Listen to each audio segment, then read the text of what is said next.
Thursday. Welcome to the newspaper review segment here on Pan-African Television. My name is Kwame Owusu. So this morning we are touching on a number of issues.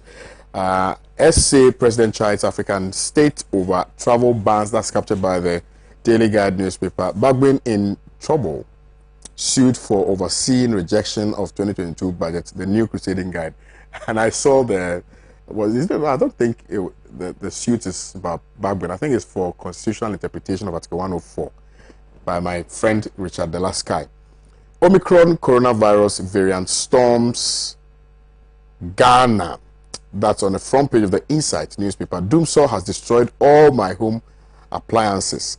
Asante Hene, Otumfo Osei-Tutu, the business analyst. I've been joined in the studios by the MP for Anyasu Utum constituency, Honorable Dr. Adama Kwesi. Good morning to you, sir. Morning. And Mr. Pratt, good morning, sir. Right, so Honorable, let me start with you. You are a medical doctor, so we are even fortunate to have you here. The new COVID-19 variant, which has struck some African countries, has become a big deal, and we're having several conversations about it. But key is the fact that the South African president is striding African states over travel bans. Yeah, so I'm happy to be here. First of all, granted, it's a very tough time. In Parliament, and although, as you can see, we're struggling, Pan-African TV is very dear to my heart. So thanks for the invitation, and I'll take this opportunity to greet my people within the constituency of Anyasu Utum, and more specifically Agape, to reassure them that we're doing our possible best to resolve some of our road issues. It's not easy, I have to admit. It hasn't been easy, but I'm doing my very best, pushing every button possible to help them with their plight and the other places as well. But more specifically, I think I may have to stage it and start with Agape. Now, with regards to COVID-19, there was a very interesting joke. Somebody was saying that, so COVID-19 is not going to age to 20 and then to 21 and then eventually to 22. But it keeps staying at 19 and causing a lot of havoc. There's a bright side of what has happened. And let me take this opportunity and say that I'm happy about South African scientific community in the sense that I think that because of the rigorous work they are doing, they were able to pick up the new variant, which is called Omicron, and that is rather what we should be looking at and emulating, in that these were variants that, or this was a variant that was brought into the country, not necessarily from within, and that is a mark of excellence, more so than a mark of bad management of their COVID practices. And I really think that this point should be made strongly, that in as much as the variant was in existence, other nations did not pick, but South Africa was the first to do the identification and the notification of the new variant, and should be rather be commended for what they've done. Now, with regards to the backslash of the reportage and the, let me say, the unfortunate incident of banning of SA, is going to affect them in adverse ways, but maybe it'll be a plus, because it will reduce the transmission of diseases to their country more so than the reverse. Because if you are not having foreign visitation, then the importation of additional diseased people will be reduced or literally put to a stop. But it impacts business just by closure of your borders or closure of the rest of the world to you, reduces your hotel patronage, reduces your hotel workers' availability, and all the other tourist things or business things that happen. As you know, when people come in, they use taxis, which is also another form of work for the country, and clearly the reverse also, when people go out, they go work with foreigners and bring investment into the country. So the bans are very detrimental. However, I think it also begs the question of the need to consistently improve on our teleworking skills, and now negotiations in person are going to be reduced, and the business of the day is going to change, such that Skype, WhatsApp, other digital platforms like Zoom are going to be in vogue, and make life a bit different. Which I think that just as of yesterday, if I'm not mistaken, Ghana has also identified the same thing. And I think that the two topics really are about the same thing. And I'll use this opportunity to also remind our people coming in this Christmas from other parts of the world, because, as you know, our Ghanaian cousins, relatives like to do their Christmas in Ghana, and I'm sure Kotoka will be packed. But in as much as we have relaxed on our foreigners coming in or expatriates coming in, if I was in the health directive industry, maybe I may request that the airlines do the spacing as it was in times past. On my most recent flight, I was disappointed by the fact that the plane was too full.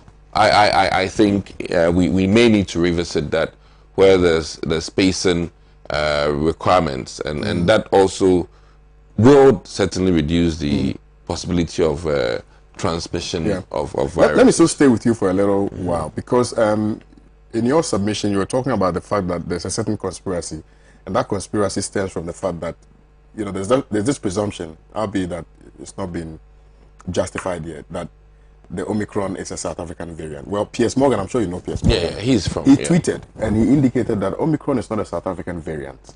It's a variant that was spotted and reported by brilliant South African scientists so fast the world has a chance to get on top of it. Could have originated anywhere.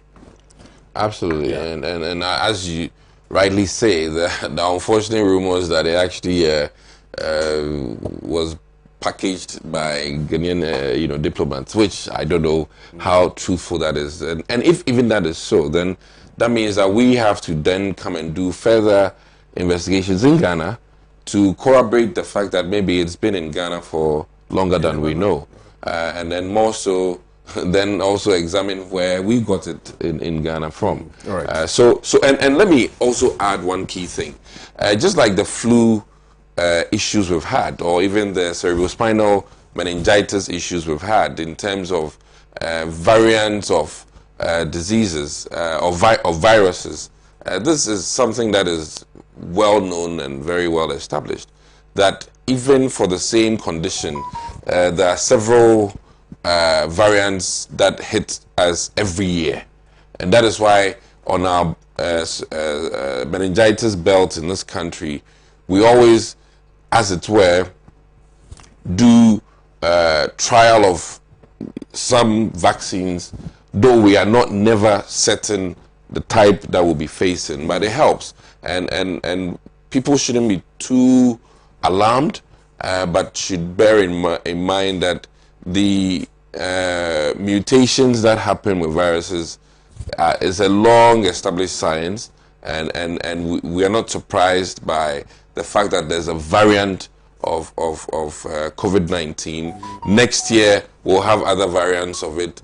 It's something that has come to stay with us. I'm looking forward to a time somewhere in June next year where the World Health Organization will finally say that the pandemic levels are now at, as it were, a stage where we are now living with the disease in the sense that the transmission, the incident rates are reducing to a level where we'll be now saying post-pandemic, and that is what I'm hoping for. Yeah. Mr. Pratt, please. Well, I mean, first of all, what is happening is not surprising. There's no surprise element in it at all. From the very onset, we all knew that the COVID-19 virus had the capacity to mutate. And as a consequence, we all knew that if the vaccines were not made available in time and available to all countries and so on, if the vaccination rate did not rise very fast, various mutations could lead to the emergence of different viruses, and so on, and that the whole world would be at risk. So this is something that we've been expecting. Now, how come that we've got to this stage? We've got to this stage largely because of vaccine hoarding, the discrimination in the availability of vaccines in the third world and so on. Some of these advanced countries have had so many vaccines that they are not even able to use. And some of them have even expired and so on. Where in countries in Asia, Africa and Latin America, the vaccines are simply not available in sufficient quantities for their people.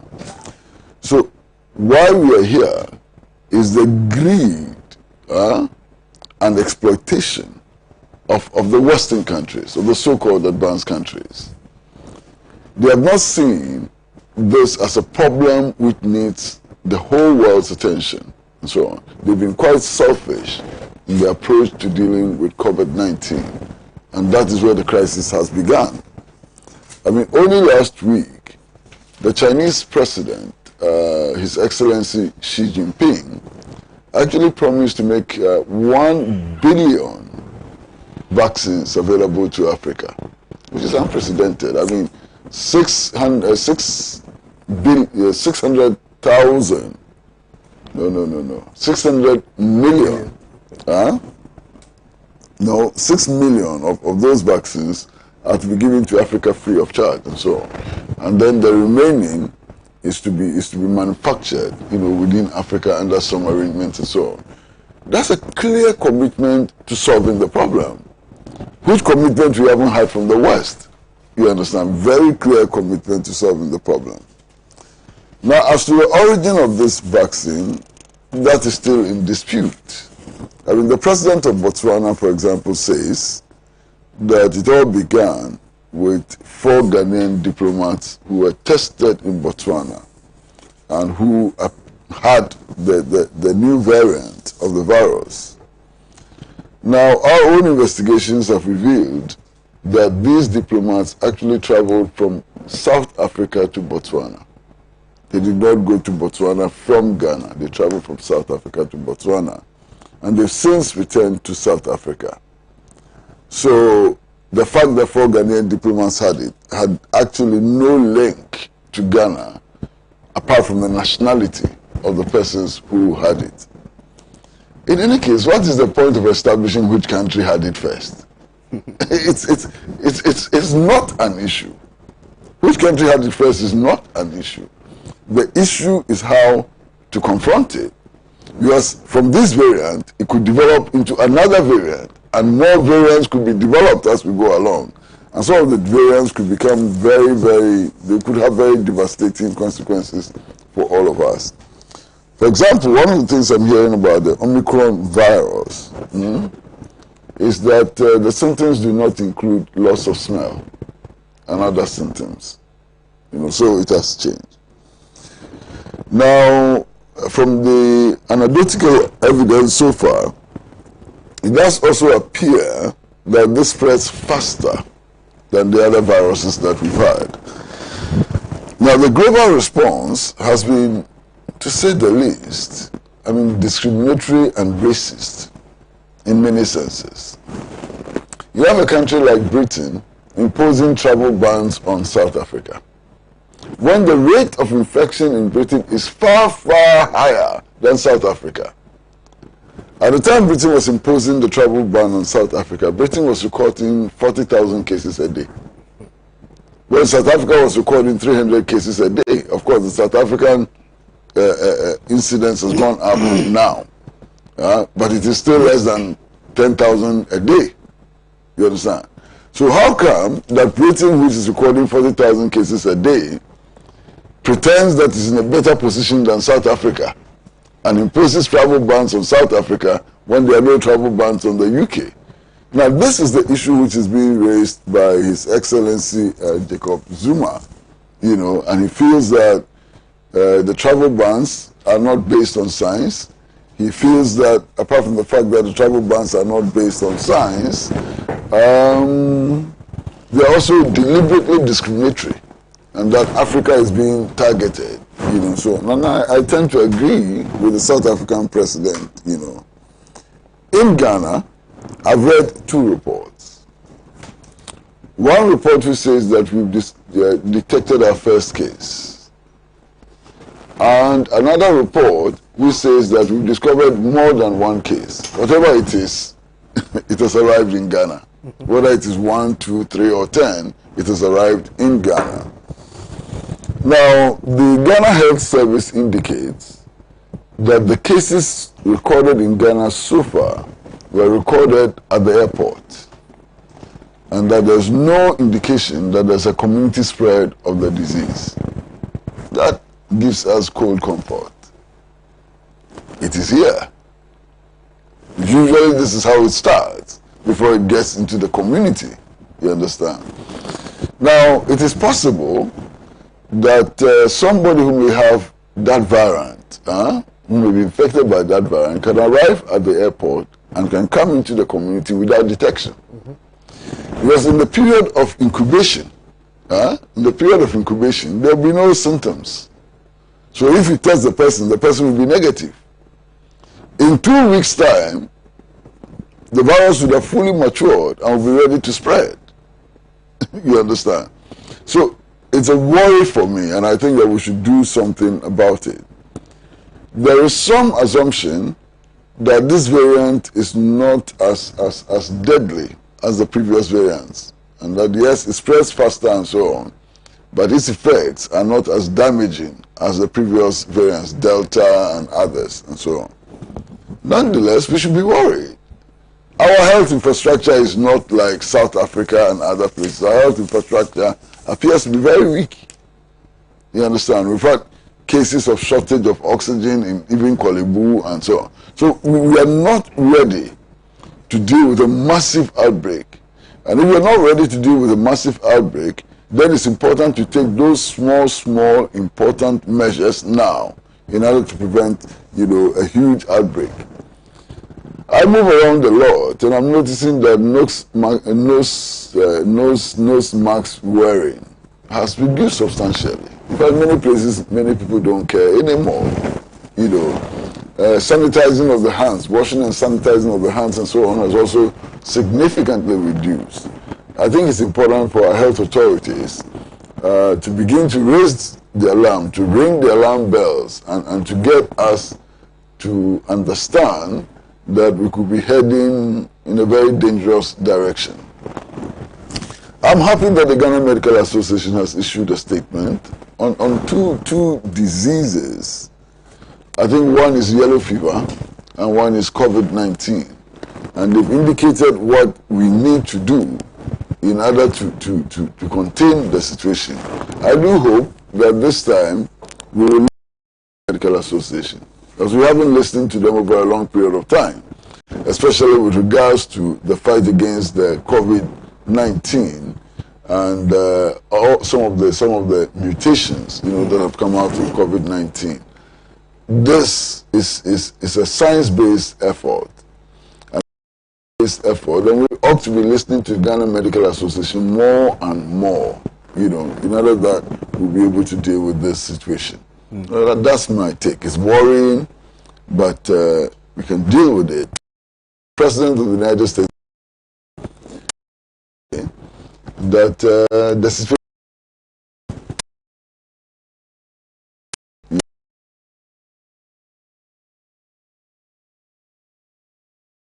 we have to deal with it. I mean, a brother here, Honorable Member of Parliament, was hoping that by the middle of next year, you know, we'll have an announcement that the pandemic period is over and so on. The way things are going, I have my doubts. this disease will stay with us. It's clear. The capacity and the mutations keep occurring. This, I heard, British Broadcasting Corporation, that AstraZeneca, you know, those who produce AstraZeneca, are trying to work on it, taking into account the various features of the new variant and so on. So it's even possible that we are likely to get a mutation for which all these vaccines are not working. That's very, very troubling. Extremely troublesome. So all the work that has been done so far can be rendered useless if there's a new variant which is resistant against the vaccines which have been developed. That would mean that we have to go back to stage 1 and begin all over again, and that's the worry. The consequences of this disease have been terrible, you know, for all countries. They've been terrible. I tend to think that governments which are failing in managing their economies are using the coronavirus as you know, as an excuse. But in spite of that, it is still obvious that it has had some impact on the global economy. It has had some impact on social life, you know, and has some even impact on the political situation in countries across the world. And earlier we sat up and looked at this situation very seriously, the better it would be for us. And it's important also for us to stop the blame game. And this fixation with China, I mean, led by the United States of America, they must blame China by all means and so on. They've carried out 3-4 investigations which have produced no results, or results which indicated that China did not deliberately create coronavirus, you understand, and still they're at it. Now, South Africa has been put at the center, and we are trying to blame South Africa for being the originator of the Omicron virus. That's ridiculous. Let's deal with the problem. Let's make sure that there's sufficient vaccines for all countries. Let's make sure that nobody is left behind.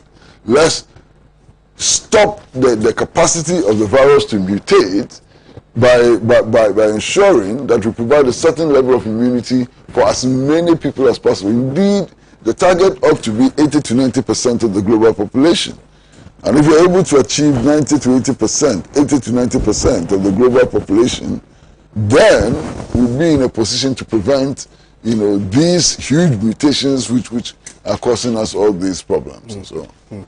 Right, thank you, Mr. Pratt. Well, so let me remind you that we're streaming live on Facebook. So if you are watching us on Facebook, you can leave your messages underneath the live stream, and I will read them out for you. Now, we're coming back home to discuss a number of issues. One has got to do with the aftermath of the showdown in Parliament, particularly when it started from Friday and ended yesterday. I've listened to some very funny arguments on the floor. Very interesting times ahead.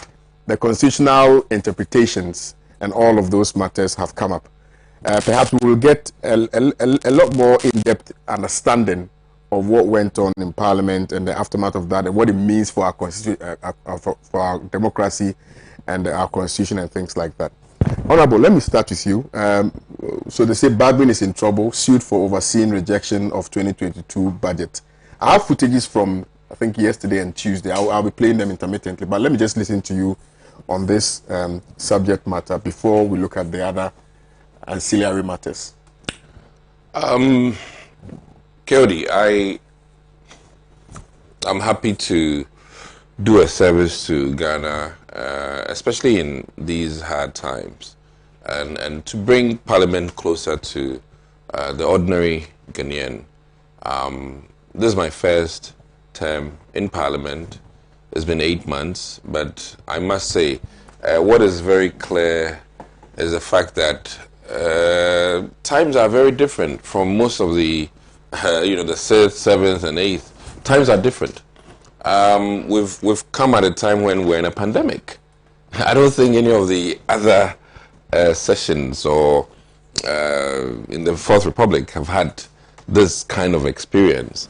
And then, more importantly, this idea of our numbers, where we have 137 on each side in terms of the political ideology, in terms of preferences, in terms of choice. And then the one key thing, having Fomina as the stroke of where our choices will go, depending on how things go. Now, there's been many issues leading up to Friday, and in our local parlance, there's always something they say that when you see a fight today, you better probably ask about what happened some time back, and not necessarily what happened the day of. I've seen my sister fight about sponge, only to realize that it wasn't about the sponge, but something entirely different about the sponge. So on Friday, in all honesty, several meetings took place prior to our commencement of business, and per my understanding, we did not reach some agreement. The key thing on the front burner on Friday was the plea or prayer by the finance minister that, in as much as he may have failed to engage both sides very well or to the best of his ability per what the minority was thinking, he had come with one intent: to acknowledge that there were issues with the budget, and I think that was a plus. It showed that the finance minister was listening, and he had a sense of the NDC's stand and posturing, and he felt that he should be granted additional time to engage both sides and come to a happy medium or some consensus.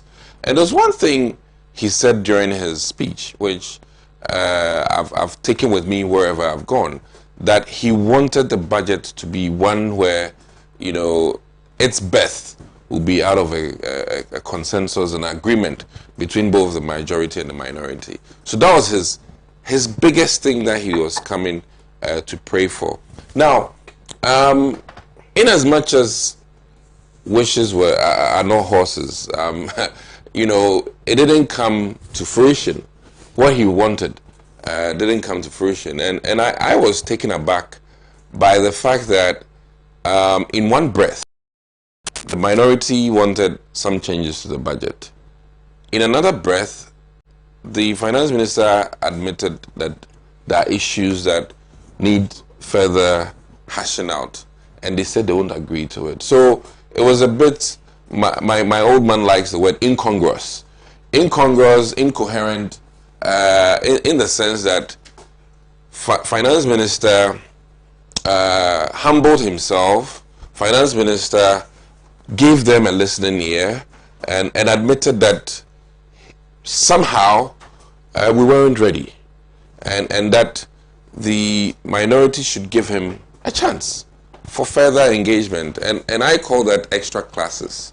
We needed extra classes from the finance minister to appreciate the content of the budget.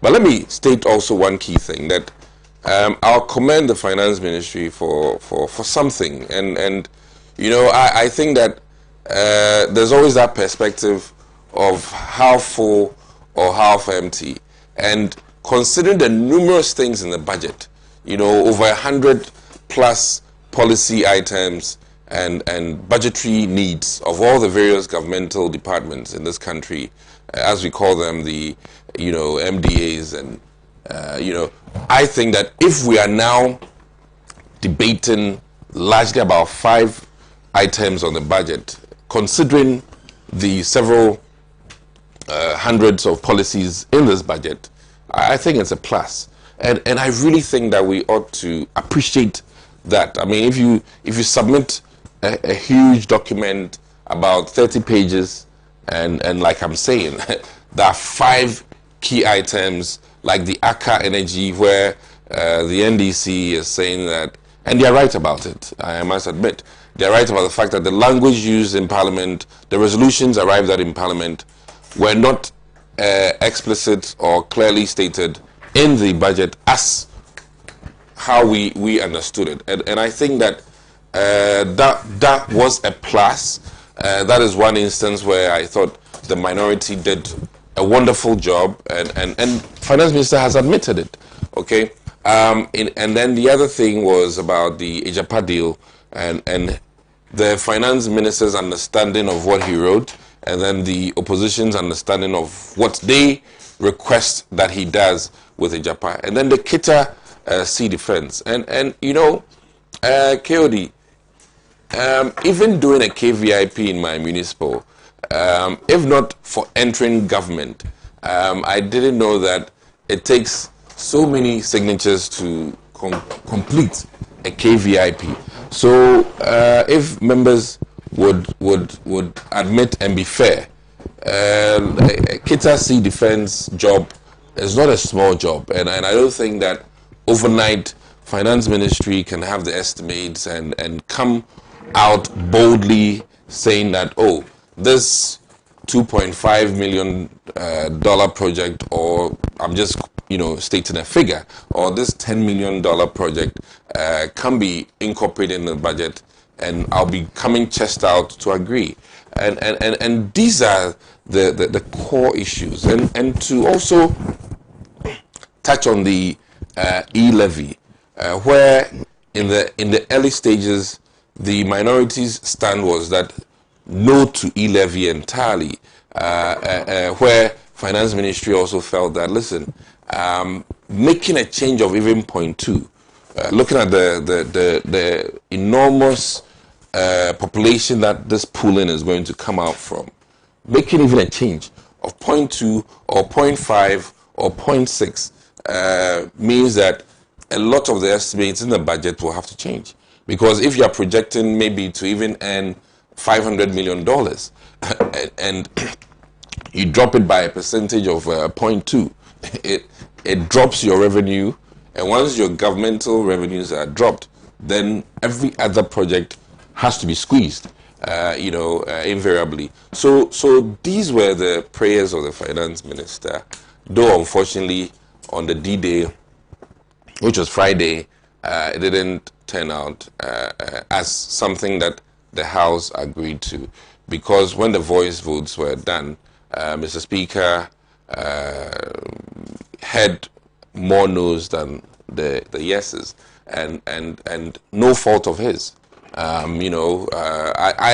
can't even make it out if even when we say yes, all of us say yes, with all these masks on our faces. So you might have even people in the majority who may not have even pronounced, yes, and likewise, except for the fact that this gentleman here, who is very gentle this morning, may have had a very loud voice that day. So his no would have been doubled, to sway Mr. Speaker in making that pronouncement. But I think on Friday, our democracy hit a point of maturing. And why do I say that? I say that to the extent that the majority threw in a challenge to Mr. Speaker, and rightly so. Honorable Afrina-Markins, very brilliant, and in fact, I must say I admire his experience as a lawyer. Came out and then challenged Mr. Speaker for a division, and I think there are arguments that why didn't he just rather call for a head count? Well, I mean, the tools are there. There are plenty of tools to play with when you are challenging Mr. Speaker, and he chose the best of his knowledge and experience, chose for a division, and unfortunately, when he did that, we had a moment of uneasiness when Finance Minister, who we thought had brought a message from the President, and his project was being interrogated was asked to leave the chamber. We didn't take it easy. And to add, as they say, insults to injury, backbenchers, be it naive or be it being backbenchers, felt that, the scenario didn't look right, because the average Ghanaian on the street would not understand why you can excuse the finance minister and leave the general secretary of the NDC party in Parliament to observe the proceedings. Even if he's observing, we felt that it was inappropriate, and that was that bone of contention. It was momentarily, and I think the reaction took the best of us, and we didn't listen largely to our leadership. Let me be very a bit open about that. We then, as it is, caused what happened, which was a walkout, and then subsequent to the walkout, the speaker, and rightly so, asked for a head count. So once we walked out and a head count was made, it turned out that the NDC had 137, which, unbeknownst to us, I mean, the majority worries about themselves. Our leadership may have examined the number of us in the chamber. I didn't know how many we were. I didn't know our numbers. We signed different documents. The minority have their documents they sign. We also have ours. I am clueless as to entirely. In fact, it hasn't been established how many of the majority was in the chamber at the time. But as far as the backbenchers, what we felt was that the picture didn't look right. I don't know how I could explain to my local people that, we sat there for finance minister to be walked out, and yet we say we are in government, and that Aswedi Nketia was seated there. It didn't look right. I mean, from that angle. So it is that you had naive of the rules of engagement in the House. It wasn't necessarily even the rules, but the fact that, the picture didn't look right. I mean, KOD, how can I go to my constituents and then try to explain that finance minister, a minister in government, was excused? And then we had also agreed, and he knows that, we had agreed that because of COVID-19, the gallery should be emptied and only, media personnel should be there. We used to have students come and observe proceedings. We used to have all kinds of governmental agencies or friends of Parliament come and observe, proceedings in Parliament. But he knows we've stopped that. So because of COVID-19,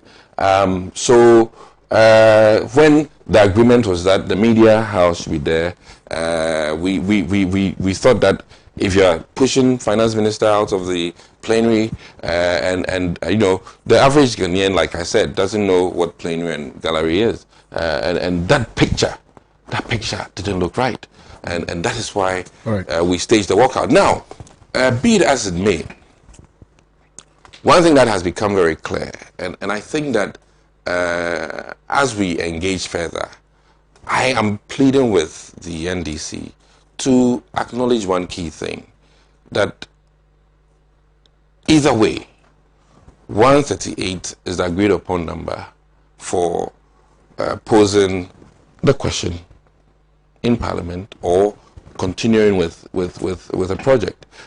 And once the House did not have the 138, it was inappropriate to proceed. Yesterday, I spoke with my very good Papa. I call him A.B. Fuseni, the proverbial man, and we argued a little bit about this. He argues that there were 274 total number, and I asked him that, okay, so if we start business in the morning about 10 a.m.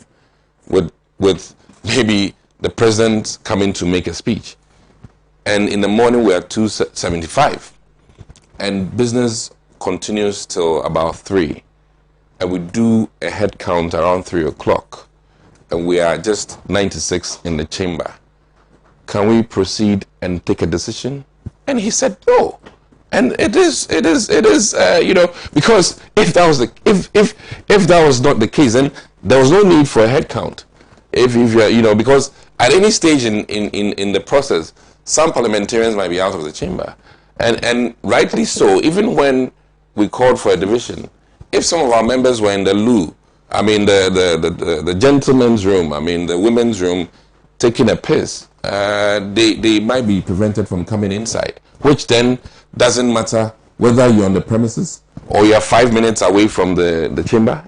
It doesn't matter. It's about who is in the chamber when the decision has been taken. If not, then we'll all be doing chamber work, where we'll be in our offices and we can still vote, if you understand where I'm coming from, or be counted. What is a division for the purposes of? Oh, invariably, when the voice vote is done, and the speaker says one thing, and one of our members think that the speaker has erred, in terms of, as I said, the yeas are louder in your mind than the no's, and the speaker says the no's have it, or the reverse, then you call for a division to ascertain.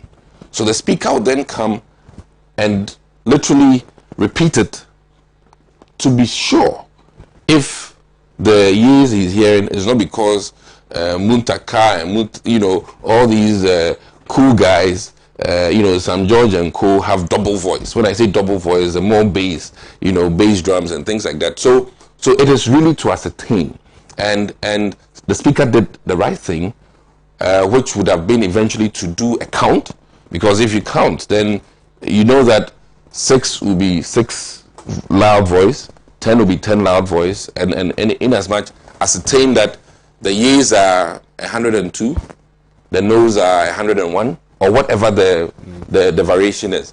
So that was what the process was going to be, to ascertain if and you know, Markins did a very smart thing. I mean, and people are arguing otherwise. I'm like, you can question the speaker and be wrong.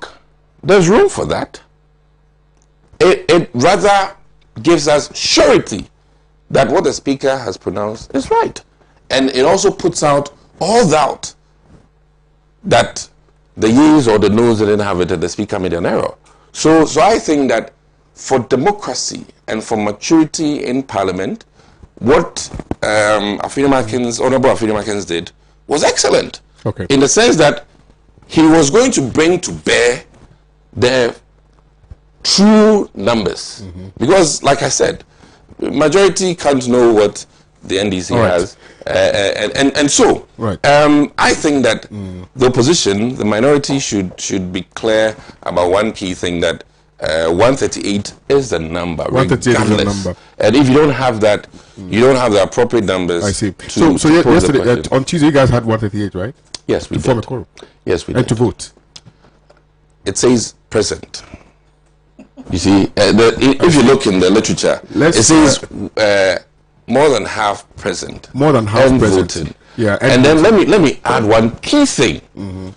The majority of people within the 138 that vote will have the day. And mind you, that 138 could be a combination of both minority and majority. The instance of the former speaker, it was two sides, 63, 66. How was the numbers? Do you remember? Ajaho. And it wasn't just a make of only majority or minority. It was the two sides that combined to give the 133, I think. I hope you understand. So it just so happened that on Tuesday, the two numbers were from one party or one group. But in as much as we do business in the future, if it happens that both majority and minority add up to be 138, you can proceed. Okay, let me here. We've been joined in the studios by Honorable Murtala Mohammed, MP. Honorable Murtala Mohammed, MP for Tamale Central. Good morning to you, sir. I trust you're well. Good morning. I insist I don't want to be addressed. Comrade Murtala Mohammed. honorable member. Yes. Your assembly members will not be happy with you. Well, they can have it. Please, for what of time? I beg you, so that we can, respectfully. You gave me a lot of time, anyway. Well, I gave me a lot of time because I needed better explanation. Let me just take you to Parliament. Let's watch these two videos. When we come back, we'll listen to you, please. Unfortunately, he didn't give you the better.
Yes. Mr. Speaker, with the greatest of respect, it is obvious that our national constitution risks being defied, Mr. Speaker. The provisions of the constitution on this matter is clear. Mr. Speaker, Article 102 and Article 104 are clearly distinguishable. Mr. Speaker, they are clearly distinguishable. And Mr. Speaker, for the avoidance of doubt, let me repeat Article 102 and Article 104. Article 102 reads, Mr. Speaker, a quorum of Parliament, apart from the person presiding. Mr. Speaker, the emphasis is on the person presiding. That's the emphasis. Shall be 1/3 of all the members of Parliament. I'll pardon my senior brother. He's not a lawyer, so you have to back your authorities with reference to Mr. Speaker. Article 104 reads, except as otherwise provided in this Constitution, matters in Parliament shall be determined by the vote of the majority of members present and voting, with at least half of all the members of Parliament present. Mr. Speaker, this is the distinction. This is the distinction.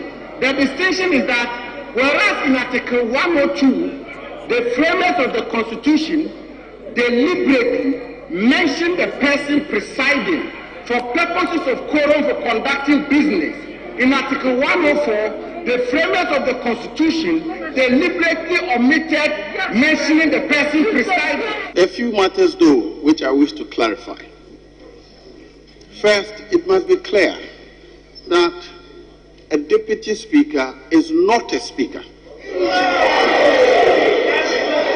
Indeed, Article 96(1).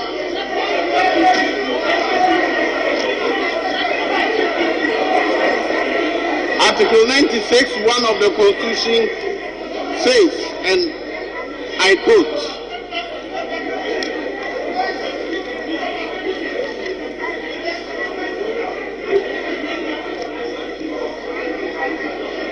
there shall be 2 deputy speakers of Parliament who shall be elected by members of Parliament from among members of Parliament. And to contrast that with Mr. Speaker is not a member of Parliament. I am a member of Parliament. The Honorable Second Deputy Speaker is a member of Parliament, and our role is to assist the Speaker in managing this House. Anytime any of the deputy speakers or any other member elected to preside is in the chair, that member does not vote. That has never been in dispute. Anytime a member is presiding, either a deputy speaker or a member who by necessity is elected from among members to preside, that person does not vote. When members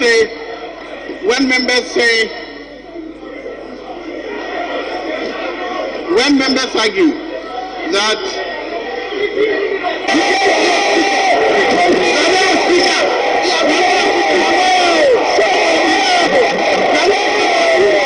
Welcome back.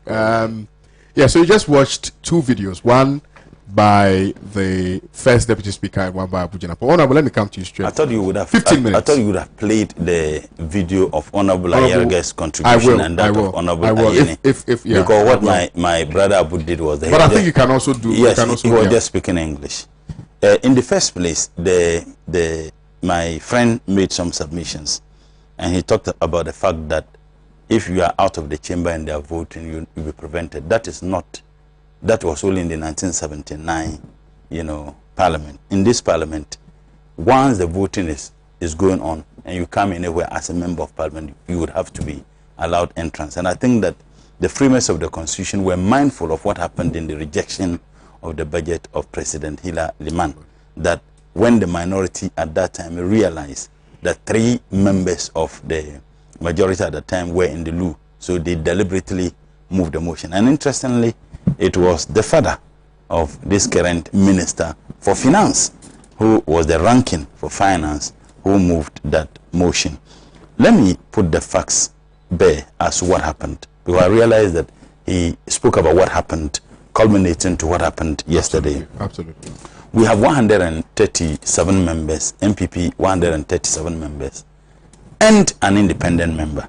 Now, when we said that the only difference with this is that you had them coming from one side, no, the independent member is not a member of the MPP. He's an independent member of parliament who agrees to sit and in voting with the NPP. So strictly speaking, we don't have majority, we don't have minority in parliament. And that is why the speaker, in the determination of the decision on Friday, 26th of November, said, and I could, let me put it very clear, that we don't have majority in parliament, we don't have minority in parliament. What we have is majority group and minority group. So sometimes when we use the word majority and minority for the purposes of just communicating, but strictly speaking, we don't have that in parliament.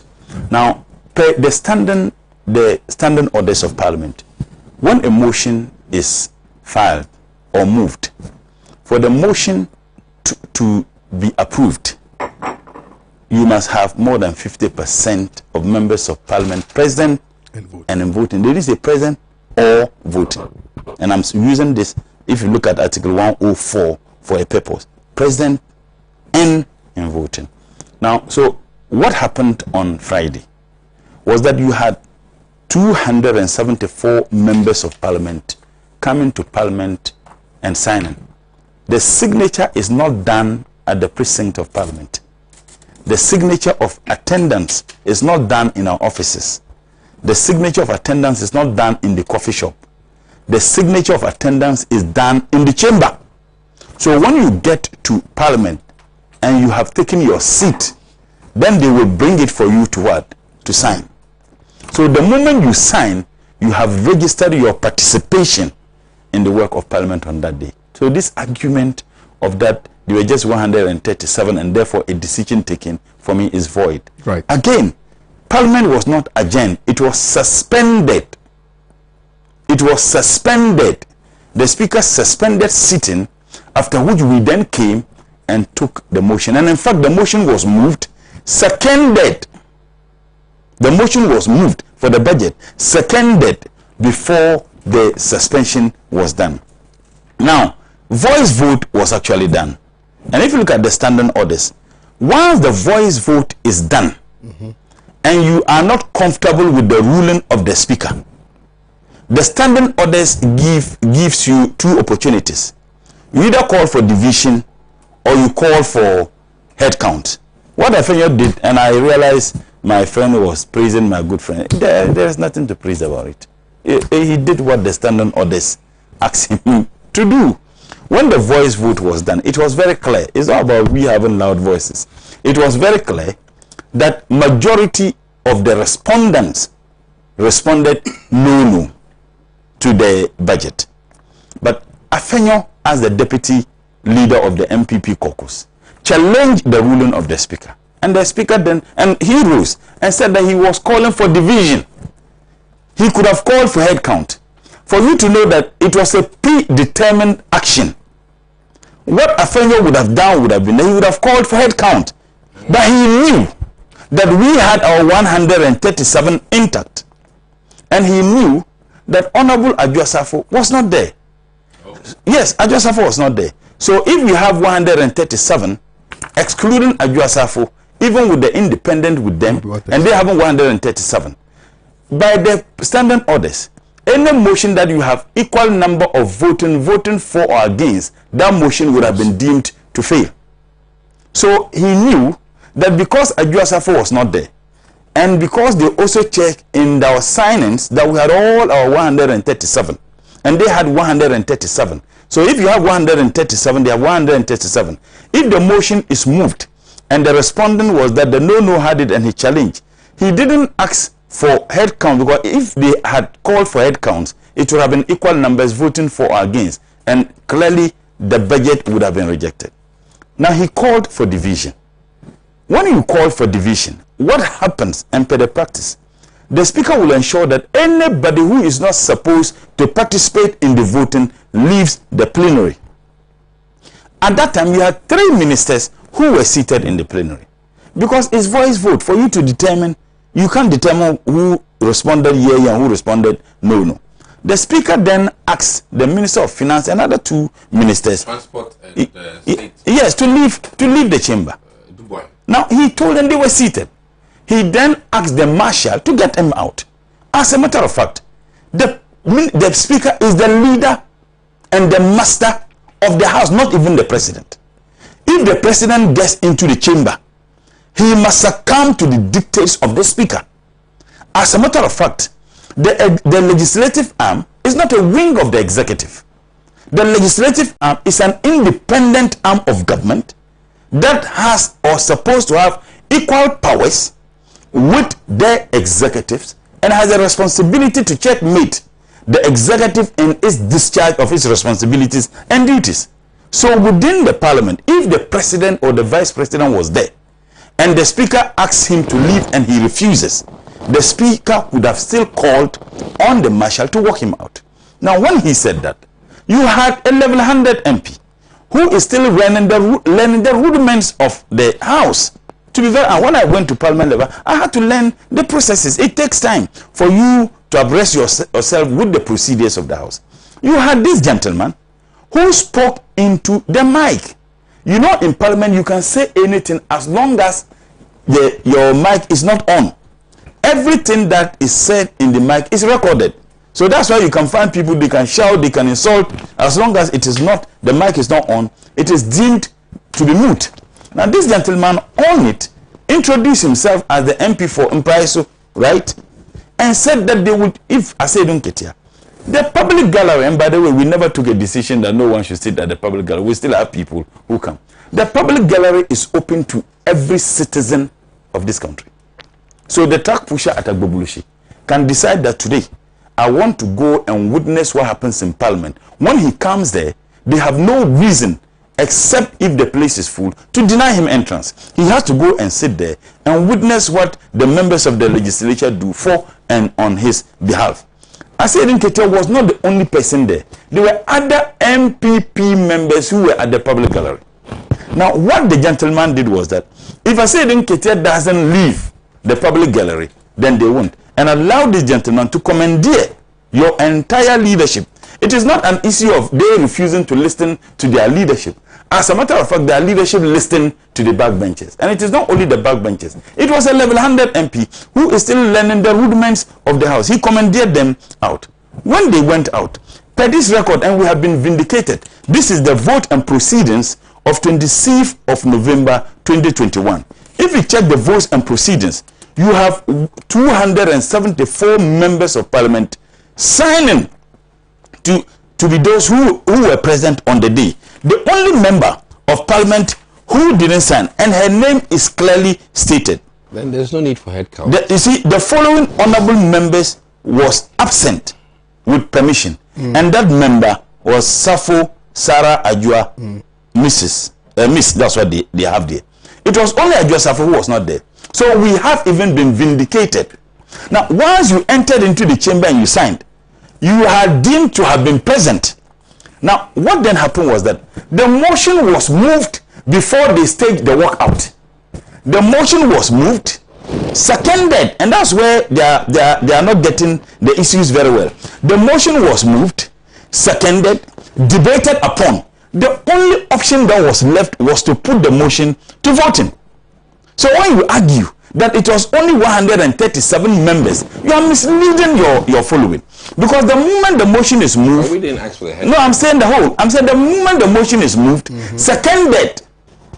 The moment the motion is moved and seconded, what they called for head count was that when they went... I'm coming. When they went into caucus, the speaker wanted to resolve this issue. Right. And he said, look, we don't need to go into the chamber with this antagonism. So the leadership of the NDC and MPP, including the Minister for Finance, they met. And then the Minister for Finance agreed to stand down e-levy, stand down the 15%, increase adjustment in all fees and charges, stand down the criminal Ajapa deal, stand down a lot of the things. He agreed. So what we were expecting him to do was that when you get into the chamber, the standing orders, the moment the minority and the majority close their debate, the only option left for the speaker is to put the motion for voting. Now, Honorable Haruna closed his debate, and the closure of his debate is the reflection of his side and the position that his side takes. When he closed his debate, he said, look, we are rejecting this budget. And he gave reasons why we were rejecting. The majority, the MPP leader, in this case, Honorable Che Mensa Bonsu, also closed his debate and said that they were calling for the approval of it, upon which the voting, the speaker then said that then the Minister of Finance agreed to pray. Prayer means what? To make certain points upon what they agreed together. He was supposed to stand down those things, and you know what he did? He craftily got up and said that yes, he will continue with the engagement, but we should approve the budget. Now, on what basis were we going to approve the budget? We then approve it and then come to engage. That was the reason why we disagreed with what he did. Now, when the motion was moved and seconded, but for the prayer of the Minister for Finance, yes, the Speaker would have put the question to vote. Yes. Now, because of that prayer, we were then supposed to vote on the prayer. The motion, yeah. For the prayer. Yeah. Are you getting what I'm saying? Yes. The prayer is a request of the Finance Minister. Yes, right? Whether we should continue with the engagement. Okay. And our position, no, because that was not what we agreed upon. What we agreed upon was that he was going to stand down those issues so that we go ahead to approve the budget, and then we can have further engagement. And in standing it down, they need to come with an extract. And that extract, Parliament is a house of record, will be a record of the House. This is what we agreed upon. We can't just go and approve and then come to engage. Now, this also happened. Now, what we did on Friday was absolutely legitimate. Now, on Tuesday, now on Monday, they were supposed to meet, our side and their side. Because we didn't want the people of this country to think that we are unnecessarily antagonizing government. We have reasons. They were supposed to meet at 2 o'clock. 2 o'clock, our members were there. The MPP members were called to the citadel for corruption. When they went there, up to 6 o'clock, they called our caucus and told them that they should have the meeting at 8 p.m. Yeah. Now, of course, said, look, we've been sitting here from 2 o'clock to 6 o'clock. We can't sit here up to 8. So we can only do it the next day on Tuesday. On Tuesday, we had our caucus meeting. They also had their caucus meeting. And then our leaders then go to have the discussion, the negotiation, and then come back to inform us. Mind you, any decision that our leaders were going to take, we told them, must be a decision that the caucus agreed upon. So when they went and they had that discussion, the NPP, and let me state this, that proposal was coming from your group, that you are proposing that you reduce the E-levy. In fact, they agreed they will stand down Ajapa. They agreed they will stand down a lot of issues. The Aka Energy, the lies told in it, they agreed. The vex issue on the E-levy. They said they were prepared. In fact, our people didn't read. How about the E-levy? They said they are prepared to reduce the E-levy to 1.5. Then our members then said, look, we have to communicate this with our caucus. So when Honorable Harun and Co came and met us as a caucus, including the General Secretary, who was also there, the Minister for National Security was also part of your meetings. When they came, they communicated to us and said, the disagreement we have with them is on the vex issue of E-levy. We are reporting to you what they said. And what they said was that they can only reduce the E-levy to 1.5. And we said no.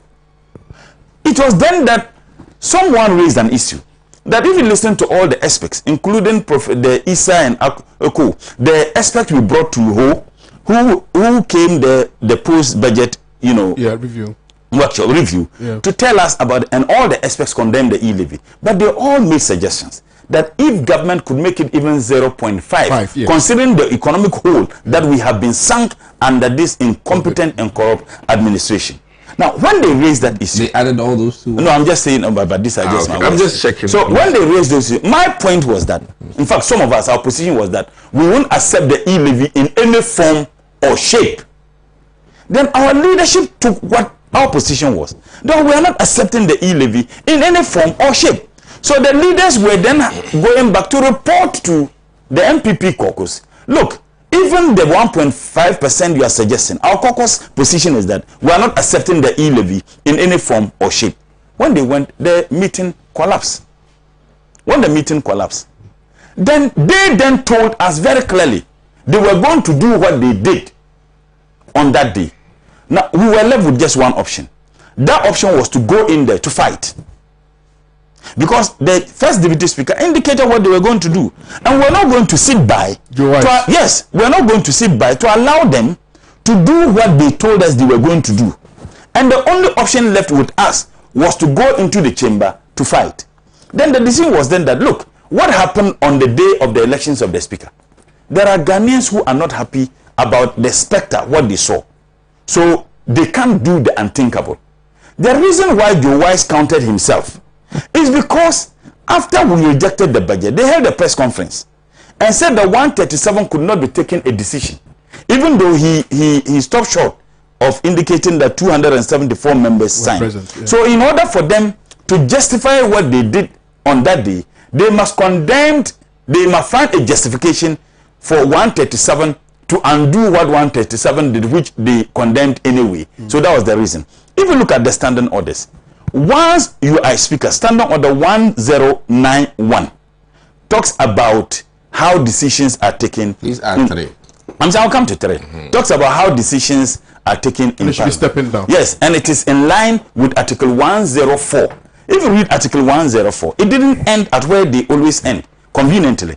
It also talks about the fact that except otherwise provided in this constitution. And Article 102 has provided the conditions under which someone may have a right to cast his vote as a first deputy or second deputy speaker. Now, if you read Standing Order 1092, it talks about the fact that 1091 talks about the speaker not having any vote in any matter.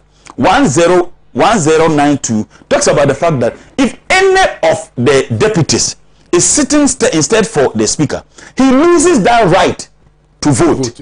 It is not the only right that he loses. He also loses the right to debate.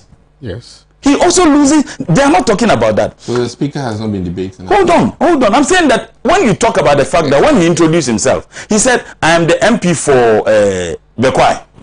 And therefore, why? Without the speaker taking his seat, business cannot commence in parliament. That is a fact. Now, even if you go to parliament, until the speaker comes to take his seat, you can't commence business. So at the time he was making those outrageous pronouncements, he had already taken his seat at that time, not as MP for Bekwai, but as the minority leader. Now, his argument is that you can't deny me the right to be counted as a member of parliament, yet he is not arguing that his right to engage in debate has been denied. The reason is that you can't find any member going to sit there. The only persons who you can have going to sit there in the absence of the speaker is the first deputy, second deputy. If none of them is there, the two leadership, the two caucuses will then choose someone. That's what the standing order says. If the speaker is not there, the first deputy speaker. So what he did on that day was completely wrong. But yesterday, let me just sum up on this. A motion was moved. We knew that they didn't have the numbers. The standing orders, once a motion is moved, seconded, and debated upon, you have no any option as the speaker than to put the motion to not to rule. Okay. Now, if he didn't like that motion, he wouldn't have allowed them to move it. Honorable Haruna moved the motion to reverse the illegality they perpetrated on Tuesday. Honorable Ayarga supported the motion. The NPP and NDC debated upon the motion. The only option left for the speaker was to put it to vote. But that was an illegal issue, though. No, he knew. Why did he accept the speaker? I don't want to just one last thing. Respectfully.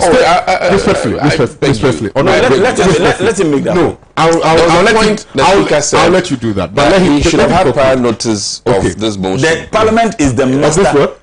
Parliament is the master of its rules. When the speaker said that he wasn't given prior notice, that prior notice is just a practice, not in the standing orders. When the speaker said he wasn't when the speaker said he wasn't given prior notice, yet he allowed the motion to be moved, it means that the idea of me not giving prior notice becomes a nullity. A motion was moved, seconded, debated upon. Now, the reason why he refused to put it to vote, he realized that a lot of their members were not there. Clearly, Honorable Napo wasn't in the chamber. The Greater Accra Regional Minister was not in the chamber. This was very clear. We had all our 137 members seated. So he knew. And since he was also there, and he knew that if the voting was to be allowed, first he would have done the voice vote. The voice vote, by his actions, he would have ruled against us and would have called for head count. So if he had done the head counts, the illegality they perpetrated on Tuesday would have been reversed. And he refused to do that. People should be talking about the misconduct of the first deputy speaker. At a point, he said that he wasn't the speaker. All right. Thank you very much. Honorable Mutala Mohammed, giving us accounts from the NDC's perspective, what happened in Parliament. Mr. Pratt, respectfully. Well, I think it's important to first and foremost appreciate the importance of Parliament in this bourgeois dispensation. Parliament is the forum at which our future and present is decided. How we build a country, how we allocate resources and so on. There's an important forum. And because it's an important forum, it should not be reduced to a circus. Unfortunately, over the last 1 year and maybe more, what is happening in Parliament does not give us any comfort at all. The impression is that gradually and surely we are turning Parliament into a circus, a funny circus. You see, when you have a situation, and I've said this a couple of times, when members of Parliament can actually misbehave to the extent of grabbing ballot papers in the chamber and chewing them, those members of Parliament are not behaving any better than rats. Somebody kicked the ballot paper too, you should add that. Oh, you want to add? Add. I'm happy if you would add, you know. They are not behaving better than rats. Members of Parliament who can grab ballot papers and chew and swallow. And kick ballot. You know, they are no better than rats. And this is so disreputable, it's unimaginable, it's unbelievable. That is my worry. Now listen, this is my second worry. We have built the procedures, the order, and so on in Parliament on an assumption that there will always be a majority and there will always be a minority. That's the assumption. After December 2020, we should have realized that those assumptions are no longer valid. You understand? Now, if those assumptions are no longer valid, it should have led immediately to a rewrite of the rules, the regulations, and so on of Parliament. But Parliament did not do that. Parliament found a way of still working within that paradigm of majority-minority when there was no majority and minority. So both sides agreed in a very funny way to some new definitions of majority group and minority group. What is that? That is the genesis of the problems we are getting. As far as I'm concerned, if you look at the Constitution and so on, there is no majority in this Parliament and there is no minority in this Parliament. So that effort at contriving to fit into a mold which did not exist created an initial huge problem for Parliament. These unnecessary compromises, useless compromises which complicate things, has brought us where we are today. That's number one. Now, number two, in a situation where both majority, according to them, and minority have 137, 137, you cannot continue to run Parliament the same way we've been running Parliament, where we say that, you can, how do they say it? The minority can always, and the majority will always have its way and so on.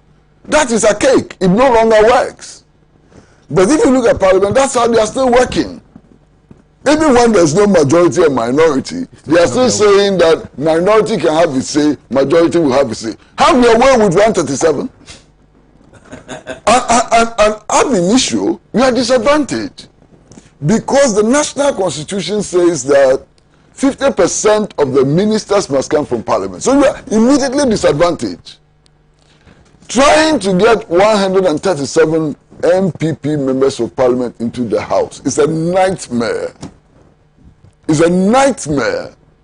The expense involved, the mobilization involved, and so on, is not worth it. And I can assure you, I've done my own calculations. Yesterday I did my own calculations. In the next 2 weeks, it is going to be impossible for the MPP to marshal 137 members in Parliament. Because of ministerial obligations. Ministerial obligations, ill health, all kinds of things. You cannot mobilize 137 in Parliament. For example, as we speak, today, the Minister for Natural Resources is scheduled to go for an important meeting in Turkey. The moment he leaves, and he's going to leave this morning, you are down to 136. You have information, or senior journalist, what I you are down to 136. Any motion that the NDC brings, they will defeat you. You understand? They will defeat you. So that is the reality. Now, if you have this reality, you've got to be negotiating your position all the time. Negotiating your position all the time. You don't behave in this Takashi manner. Because you don't have you don't have the strength. You don't have the strength to do Takashi. You don't have to do the strength to do Takashi and say you are going to do Takashi. You'll be beaten all the time. Charlie. That is the problem. You don't even understand your situation. Yesterday, I was sitting and watching what was going on in Parliament, and I was so disgusted. I was disgusted and I was frightened. I was frightened about the future of this country. You understand? Because these things could lead to substantial destabilization. So yesterday, I was so worried that I picked my phone and I called the Minister for National Security. And I said, my friend, where are you? And he says, I'm in Parliament. And I said, you are sitting down as Minister for National Security and this thing is going on? Are you not worried? Because this is the greatest danger to national security. The greatest danger to national security. Greatest danger to the practice of democracy in our country. What is happening in Parliament yesterday? And I said, you are sitting in Parliament and this is happening? Kwame, to tell you the truth, later I regretted. Now this is my very good friend, somebody that I respect a lot. After talking to him that way, I then said, but why did I talk to this man that way? I spoke to him that way because of the threat I was seeing. I spoke to him that way because our democracy is on the verge of collapse. I spoke to him that way because it appears that the leaders of this country want to destroy this country on the basis of their childish partisanship. They want to destroy this country. That is what is happening. That is what is playing out in Parliament. You understand? And I'm very deeply worried. Now, you have some of the people in the MPP saying that they have approved the budget. What budget have they approved? What is the budget they have approved? I heard the Minister of Finance on the floor of Parliament saying that when it comes to the ACA agreement, the Attorney General was still drafting, considering and drafting the portions of the budget which relate to ACA. So what did they approve? Do they know what the Attorney General is going to come up with? I'm coming. You don't know what the Attorney General is coming up with. You say, I've approved. Approved what? Doesn't make sense. When the Minister of Finance was on the floor, he said they have made some concessions. Even that is inappropriate language. But let us assume that it's appropriate language. They have made some concessions. What are those concessions? So the budget they approved, did it include those so-called concessions? You have the Minister of Finance on the floor saying that they are still negotiating with the telecos about the e-levies and so on. And that they are still not sure what agreement they can come up with the telecos. So what budget did they approve? What budget did they approve? And look, this is a serious country. This is a country which was once led by Kwame Nkrumah. This is the 5th largest producer of gold in the world. This is the leading producer of gold in Africa. This is the world's 2nd largest producer of cocoa. This is the country which led Africa to independence and so on. They should treat this country with some respect. This country, the people of this country deserve respect. We should not be treated like some ignorant fools by our parliamentarians.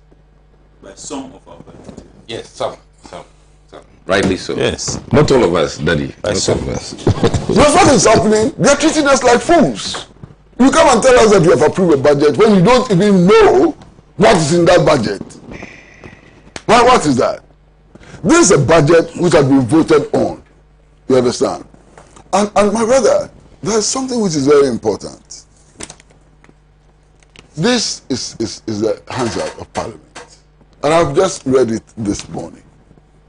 This thing about whether you had 138 or 137 in Parliament and so on is so childish and stupid, it should not be entertained. Listen, 274 parliamentarians signed as being present.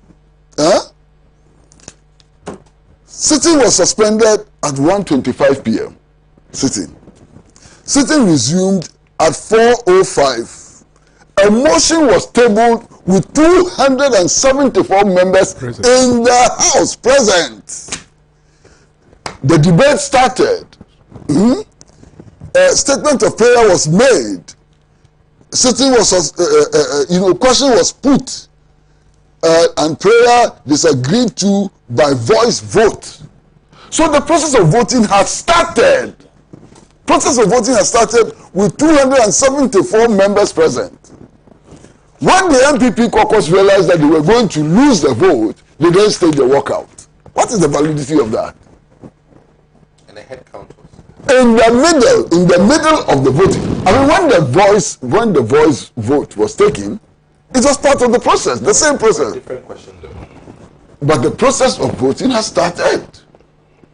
And the motion. You understand? The motion had been put before Parliament before he decided to walk out. So the quorum had been established already. And then you see, you listen to some of the arguments and you feel like crying. This thing about deputy speaker being speaker or not being speaker, is it not childish? Absolutely. Master, even at the level of the kindergarten, if you go and put this question before kindergarten kids, they can deal with it. Because deputy speaker of parliament is obviously not the speaker of parliament. Oh, thank you. No, hold on. Don't start running. A deputy speaker of parliament is not the speaker of parliament. Thank you. But when the deputy speaker of parliament assumes the duty of the speaker, he is the speaker. Yeah. He represents the speaker. He is the speaker. So today, if you go to the parliament of Ghana, it is Joe Wise who is the speaker. Yeah. You understand? He has the right to exercise the duties, to do the duties of the speaker. He's the speaker. So this play with words and so on, what is it intended to achieve? Then they juxtapose Article 102 to Article 104. And I say, what is this childish behavior? Now listen to me, my brother, listen to me very carefully. Quorum, the establishment of a quorum is necessarily related to the right to vote.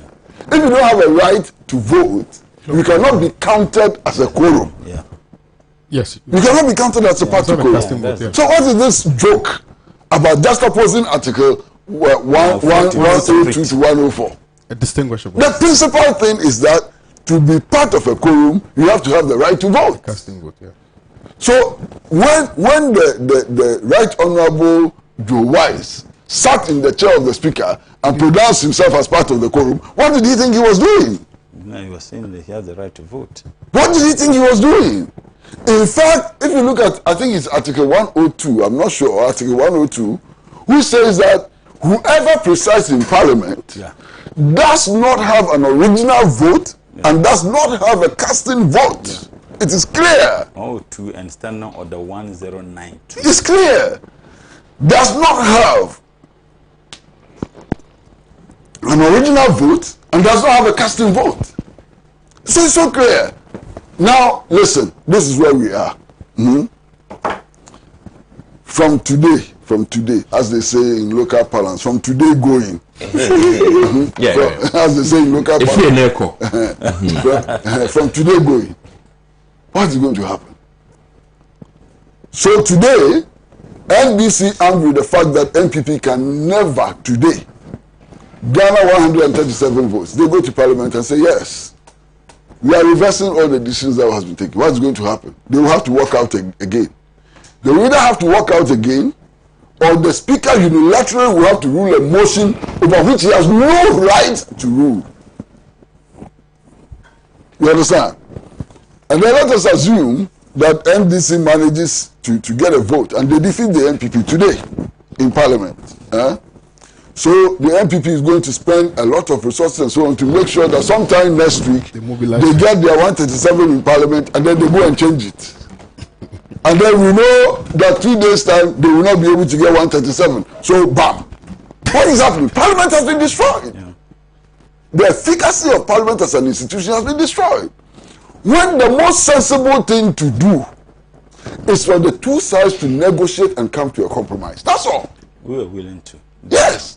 And negotiate and come to a compromise. That's not entirely true. And in fact, if you look at all the leaders of non-governmental institutions, and so on, who have been interviewed and have been reading the newspapers, everybody is saying that stop this fight. Yeah. Go and sit down and negotiate. Why are you not willing to negotiate and come up with positions? I think today we'll sit down. And then yesterday, this business is a difficult business. Sometimes some of the people you have to criticize are your very good friends. Buddies and so on. One of my friends, he was sitting on television saying that if they don't want to agree and they want to have their way, then soldiers will not be paid, then nurses will not be paid, then these people will not be paid, and then the NDC will take the blame. Why would they take the blame?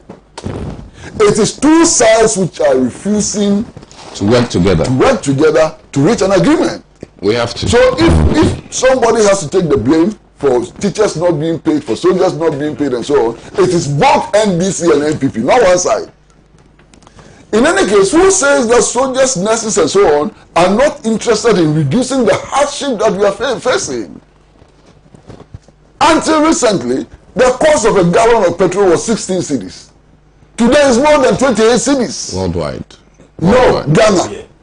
Today is 28 cedis. The increments are worldwide. No, it's not true. Oh. It's not true. Today is 28 cedis. The US. You understand? Why? An Olonka of Gary, and Kwame, you did a job by announcing this price. An Olonka of Gary, 3 years ago was 5 cedis. Today is 15 cedis. Yeah. Bag of maize. A bag of maize has gone up 5 times. COVID effect. You understand? 5 times. Bag of maize, the cost. Yeah. Check all the prices. And you think that the people of Ghana are happy that these prices are escalating all the time? We want it reduced. And there's a cost to fighting to get these reductions. And I'm quite sure that the people of Ghana will be far willing to face some consequences in order to address this question of hardship. True. So let's stop this. The reality today is that Ghana is polarized. The reality today is that nobody has the upper hand. NPP doesn't have the upper hand, NDC doesn't have the upper hand. The reality today is that we can only go forward by developing on the basis of consensus. So let us work on the basis of consensus and stop this Kwame Day acts. We will stop. We will stop. Brilliant, as always. Thank you, Mr. Pratt. Thank you, Honorable Mutala Mohammed. Thank you, Honorable Adumaku Kisi. It's been an absolute pleasure serving you today's morning show. My name is Kwame Owusu Danso. Why are they showing your eyes on my screens when I'm talking to end the show? End the show and you're showing your eyes. Anyways, so I'll see you guys tomorrow. Do have a very wonderful day. Tomorrow we sit with Honorable ABF Husseini, Bernard Mona, and Sabo. It's going to be exciting. Stay with us. Keep watching Pan African Television. My name is Kwame Owusu Danso. Bye-bye.